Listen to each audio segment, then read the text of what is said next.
अच्छा, कभी सोचा है कि हमारी थाली में जो प्याज होता है ना, उसके पीछे कितनी लंबी कहानी होती है? चलिए आज बीज से लेकर बाजार तक प्याज के इसी कमाल के सफर पर निकलते हैं। तो हमारी ये कहानी शुरू होती है भारत के कर्नाटक राज्य में। एक गांव है बेलवनिका। वहीं के एक छोटे से खेत में एक परिवार के लिए बस एक और साल की जी तोड़ मेहनत शुरू होने ही वाली है। और पता है, इस पूरी कहानी को हम एक बहुत ही खास नजरिए से देखने वाले हैं। मिलिए बसवा से। ये एक छोटा सा लड़का है और यही हमें अपनी दुनिया में लेके जाएगा। एक ऐसी दुनिया जहां हर दिन एक नया सबक सीखने को मिलता है। तो फिर देर किस बात की, आइए बसवा और उसके परिवार से जरा और करीब से मिलते हैं। महीना है जुलाई का और खेत में एक नई ही ऊर्जा महसूस हो रही है। ये साल का वही समय है जब प्याज की फसल के लिए जमीन को तैयार किया जाता है और यहीं से सब कुछ शुरू होता है। देखिए, खेती का जो सबसे पहला और सबसे जरूरी कदम होता है वो है मिट्टी को तैयार करना। ये देखिए, ये है बसवा के पिता, जिन्हें वो प्यार से अप्पा बुलाता है। वो ना खूंटी से जमीन खोद रहे हैं। और ये काम ये सिर्फ एक औजार चलाना नहीं है, ये तो असल में कड़ी मेहनत और लगन की निशानी है। तो ये खूंटी है क्या चीज? ये एक मामूली सी लोहे की छड़ है, लेकिन फसल के लिए इसकी अहमियत बहुत ज्यादा है। यही मिट्टी को नरम और हवादार बनाती है ताकि बीज उसमें आसानी से उग सकें।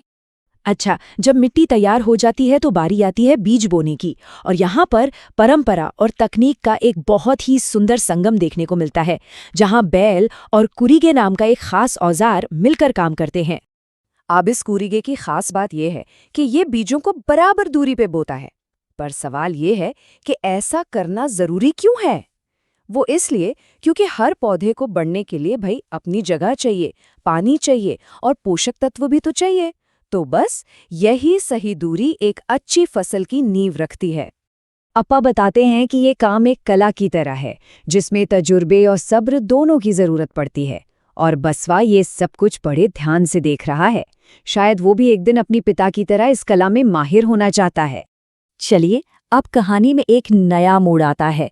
खेत में जिंदगी के पहले पहले निशान दिखने लगते हैं, लेकिन साथ ही एक नई चुनौती भी सर उठाने लगती है। करीब 20 दिन गुजर जाते हैं और खेत में एक बड़ा बदलाव आता है। ये उस सब्र का फल है जो अब धीरे धीरे नजर आने लगा है। ये देखिए, मेहनत रंग ला रही है। प्याज के नन्हे नन्हे पौधे मिट्टी से बाहर झांकने लगे हैं। लेकिन इन छोटे पौधों के साथ एक और चीज भी उग रही है, और वो है खरपतवार। अरे, ये तो उन बिन बुलाए मेहमानों की तरह है जो आते हैं और प्याज के हिस्से का सारा पानी और खाना चुरा ले जाते हैं। तो इस चुनौती से निपटने के लिए पूरा परिवार एक साथ जुट जाता है। बसवा, उसकी माँ और चाचा सभी मिलकर इन खरपतवारों को हाथ से हटाते हैं, क्योंकि वे जानते हैं कि एकता में ही बल है। अब हम कहानी के सबसे अहम पड़ाव पर पहुंच गए हैं, फसल की कटाई, जो कि सच पूछिए तो समय के खिलाफ एक दौड़ है। पता है, कुदरत खुद किसानों को इशारा करती है कि फसल कब तैयार है। जैसे ही प्याज के पत्ते पीले होकर झुकने लगते हैं, तो ये एक संकेत है कि अब जमीन के नीचे छिपा खजाना बाहर निकालने का वक्त आ गया है।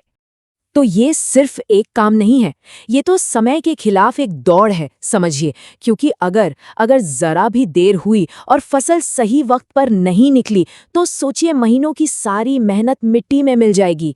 यहाँ तो एक एक पल की कीमत है। और फिर आखिरकार वो पल आ ही जाता है जिसका महीनों से इंतजार था। पूरा परिवार एक साथ मिलकर अपनी मेहनत का फल इकट्ठा कर रहा है। ये सिर्फ प्याज नहीं है, ये उनकी खुशियां और उम्मीदें हैं। लेकिन रुकिए, कहानी अभी खत्म नहीं हुई है। अब प्याज की यात्रा का आखिरी पड़ाव शुरू होता है, जहां वो खेत से बाजार तक का लंबा सफर तय करता है। ये तस्वीर अपने आप में पूरी कहानी कह देती है। एक तरफ बीज बोने की उम्मीद है, तो दूसरी तरफ फसल काटने की खुशी। यही तो एक किसान के जीवन का चक्र है। फसल कटने के बाद भी काम बाकी रहता है। अब प्याज को बाजार के लिए तैयार करना है। यहाँ परिवार की महिलाएं इल्लिगे नाम के एक खास औजार से प्याज की सूखी पत्तियों को बड़ी सफाई से काट रही हैं। तो चलिए देखते हैं आखिरी कदम क्या है। सबसे पहले इल्लिगे से सूखी पत्तियां काटी जाती हैं। फिर ये देखा जाता है कि प्याज ठीक ठाक, बड़े और सेहतमंद हैं या नहीं। इसके बाद उन्हें बड़ी-बड़ी बोरियों में भरा जाता है और फिर उन्हें ट्रक पर लादकर बाजार पहुंचा दिया जाता है। सही मायनों में यही वो पुल है जो खेत को सीधा हमारी रसोई से जोड़ता है। तो बस अगली बार जब भी रसोई में प्याज कटे तो क्यों ना एक पल के लिए रुका जाए और वसवा और उसके परिवार की इस कहानी को याद किया जाए। क्या पता तब उस प्याज में सिर्फ एक सब्जी न दिखे, बल्कि एक किसान की पूरी मेहनत, उसका पसीना और उसकी उम्मीदें भी नजर आएं।